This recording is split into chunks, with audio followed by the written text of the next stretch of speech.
ser mãe, acho que é o cuidado e o amor mais genuíno que existe. Não tem como mencionar e nem mensurar o tamanho de um amor de uma mãe. A mãe, ela faz qualquer coisa para o seu filho estar feliz, e até muitas vezes se o filho está certo ou não. Eu acho que ser mãe é o amor mais puro que existe. Eu fui mãe muito nova, por opção. Então, assim, desde os meus 15 anos eu queria ser mãe. E aí até foi um pouquinho mais tarde, que foi com 19. Então, para mim, eu acho que é o maior universo que uma pessoa pode ter é vivenciar ser mãe. Eu não me sentiria completa na minha vida sem passar por essa jornada. Ai, ser mãe é ter que se desdobrar, né, para tudo. Tentar abraçar, dar amor para os dois, né, e tentar conciliar tudo. E é muito bom ser mãe, né? A gente aprende, né? E a gente aprende lá o que a mãe da gente falava, né? A gente achava que a mãe pegava no pé, que a mãe era ruim, não é não. Amor de mãe, acho que é a melhor coisa que tem nesse mundo. Ser mãe é o desejo de muitas mulheres. Quando criança, brincamos de boneca, aprendemos o cuidado com os irmãos, brincamos de escolinha. Mais do que isso, vimos o exemplo de mãe. Mas há quem diga que ser mãe, ter um filho, é uma imposição da sociedade.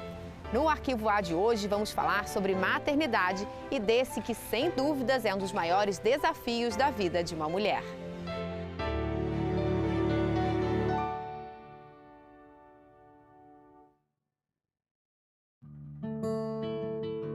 Quando a gente pensa nesse desejo de ser mãe, tradicionalmente se fala de um instinto materno.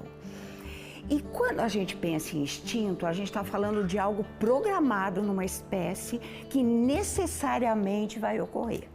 Só que no caso do instinto materno, dá para pensar em instinto em parte porque biologicamente há uma série de mudanças no corpo da mulher, preparando-a para que ela possa aninhar, vamos dizer assim, um filho. Então, a formação da placenta, a produção de leite, os órgãos do corpo vão se realinhando para poder caber o bebê.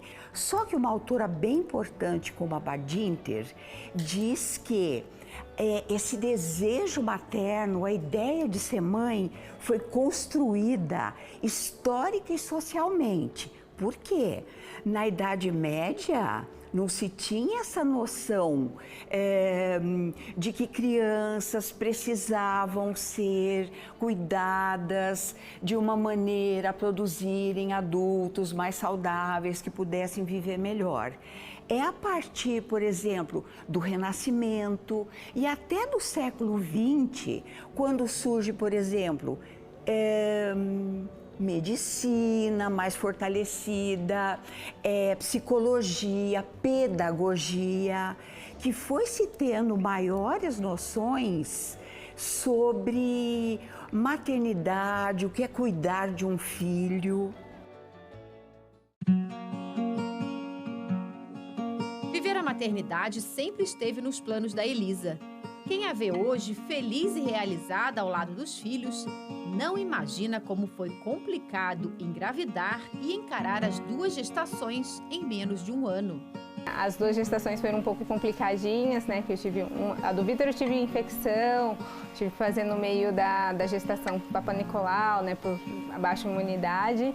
E aí depois veio uma depressão pós-parto, e aí com 9 meses, quando veio a gestação do Pietro, aí eu tive ainda depressão, mas depois tudo ficou bem. A maior dificuldade dela foi descobrir que o primeiro filho, o Vitor Hugo, era autista. Desde os primeiros meses, ela suspeitou que tinha algo diferente com o filho, mas foi uma luta até identificar o transtorno do espectro autista. Foram inúmeras consultas com especialistas até o diagnóstico. Quando o Vitor estava com 6 meses, a gente percebia que ele não emitia os sons igual os outros bebês faziam, né? E aí ficava muito fixo em um objeto e gostava muito de objetos que giram. E aí a gente começou a ter um sinal de alerta, né? A gente achava que ele era até surdo, né? Por isso ele não falava também, não emitia os sons. E aí a gente começou a investigação, levamos na fono, fizemos o teste do ouvidinho, mas deu tudo normal. E aí foi aí que a fono falou em respeito do autismo. A gente até então a gente não sabia o que era e como era. O medo e a insegurança inicial com o diagnóstico do autismo deram lugar a uma luta para ajudar o filho a conviver com o transtorno. E a família toda foi mobilizada. Não imaginava. Assim, eu tinha muito medo, né? Porque o amanhã pra gente é muito incerto, né? Então, assim, por isso que eu resolvi me preocupar nessa questão da independência deles, de ensinar a se vestir, escovar os dentes quando era pequeno, a questões do dia a dia mesmo, ensinar para ter essa independência, né? Como assim, a gente não sabe como que vai acontecer o amanhã, e aí eles são super independentes. O Vitor, ele acorda às 6 horas da manhã, sozinho, não precisa acordar, ele pega a van, vai para a escola, volta. O que a Elisa também não imaginava é que o Vitor Hugo falaria inglês. Desde os 4 anos de idade, o jovem demonstrava habilidade com o idioma mais falado no mundo. Tanto que há anos ele conseguiu uma bolsa de estudos em uma escola de idiomas. Hoje, ele brinca e ensina o irmão Pietro. O CNA não é para só aprender o inglês, mas também ajuda para improvisar, para aumentar o seu inglês. E de acordo com o meu professor Hamilton disse que cada livro que eu faço vai ficar 10 vezes mais difícil, mas eu acho tudo easy, muito fácil. Beverage? I never heard of that. Nunca? Never. O que é isso? Bebida. That is tough. E é com o inglês que ele se comunica com pessoas de todo o mundo por meio de um canal que ele possui e também por meio de jogos virtuais. Vitor Hugo tem facilidade com o mundo digital e adora fazer animações. Mas o convívio social e o barulho excessivo são pontos sensíveis e que algumas vezes atrapalham o estudante. Eu começo a ficar louco. E às vezes eu tenho problema de estresse, quando eu fico frustrado, pistola. Fico um pouco nervoso às vezes. Isso. Às vezes eu perco o controle por causa de muito barulho e raiva que tem. E aí até o professor dele de matemática, ele fez um combinado com ele o ano passado, quando ele se sentisse que estaria muito som, ele levantaria a mão e aí todos os alunos perceberiam que o som estava mais, e aí começar a abaixar o volume em respeito, né, Vitor? E isso funcionou? Até que funcionou. O entendimento que agora a mãe tem e que contribui para a qualidade de vida do Vitor Hugo é compartilhado na Associação de Pais do Espectro Autista de Ubatuba. Há 9 anos, Elisa e outras mães, como Andréia, fundaram a APEAL para trocar experiências e conhecimento. O grupo de ajuda cresceu tanto que o trabalho é feito em um local próprio, o Espaço Acolher. E é aqui que esse outro Pietro, filho da Andréia, frequenta semanalmente. Ele passa por terapias com psicóloga, psicopedagoga e fonoaudióloga. A mãe conta que o caminho até aqui foi longo. Afinal, somente aos 7 anos de idade, o diagnóstico do transtorno do espectro autista do Pietro foi confirmado.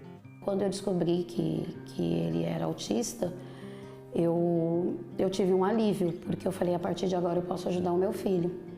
Então, o que mudou foi isso, que a gente foi buscar os atendimentos realmente para ele poder aprender a socialização, a comunicação, que era muito difícil, e a partir daí foi o que aconteceu, a gente ajudar ele. Eu mais aprendi do que ensinei, né? A cada dia eu aprendo até mais com ele, né? Então, a minha preocupação era essa, de poder estar ajudando o meu filho. A preocupação em entender e ajudar o filho tem uma explicação e também a compreensão de todas que somos mães. Eu falo, né? A gente não vai estar aqui para sempre. Então, assim, o meu maior medo é isso. É eu ir embora e deixar meu filho. Então a minha preocupação é preparar ele para o mundo, né? Porque ele é muito grudado. Onde eu tô, ele tá, quer estar junto. E assim, isso passa muito pela minha cabeça de saber o de amanhã, né? Não que a Melissa também não precise de mim, né? Que, ainda mais agora que a gente está em investigação se realmente ela é autista, mas eu falo que o dela é um grau mais leve, né? Ela tem mais um entendimento, ela tem as dificuldades do autismo também. Mas eu penso, a minha maior preocupação é essa, em deixar. Essa é a minha preocupação. Nessa caminhada, a Andréia e a Elisa encontraram muitas pessoas dispostas a ajudar. A Gisele e o André são pais de autista e, desde que identificaram o transtorno no filho mais novo, se comprometeram a lutar pela conscientização, a inclusão e a socialização dos autistas. Eles fundaram uma ONG em Valinhos, no interior de São Paulo, a Balão Azul, e hoje também estão em Ubatuba, na APEAL. A APEAL hoje desenvolve um trabalho com os pais, capacitando os autistas e atendendo eles, né? Fazendo um trabalho social muito grande, né? Com cesta básica às famílias mais carentes aqui da nossa APEAL, as mediações frente à educação, à saúde também. É um trabalho muito grande, né, levando à inclusão, mostrando que o autismo não é um bicho de 7 cabeças, que a gente coordenando bem, fazendo um trabalho humanizado, a gente pode aí atingir um desenvolvimento muito grande e praticar a real e verdadeira inclusão. A gente faz já reuniões mensais com os pais para trocar experiências, porque isso foi uma das coisas que eu senti muito a falta, porque sempre parece que você só está vivendo, só você que vive aquilo. E aí, a hora que você vê que outro pai tá narrando histórias que você já viveu, você fala, espera, eu não estou sozinho. Então, uma das coisas de mais importância é acolher a família. Ela saber que ela não está sozinha nessa caminhada. E quando a gente faz essas reuniões e vê que podemos capacitar esses pais, porque eles vêm com muitas dúvidas, com muitas questões que, sendo sanadas, eles aplicam em casa e pode fazer a diferença no dia inteiro da família. O acolhimento faz toda a diferença na vida do Pietro, da Andréia e na casa da família. Foi com um trabalho conjunto que, aos poucos, ele começou a desenvolver a fala, a criar vínculo com outras pessoas e a conviver em ambientes diferentes. Quando ele era pequeno, a gente não conseguia ir à praia. De jeito nenhum, a gente não ia à praia, porque lá é um lugar que tem muitas informações, né? O pai dele pega onda, então o pai dele sempre levou, nem que ficasse um pouquinho, para poder ele aprender. E ele foi insistindo, que hoje ele ama a praia. Hoje ele pega onda, e ele só quer ir em praia onde tem onda. Onde não tem onda, não adianta.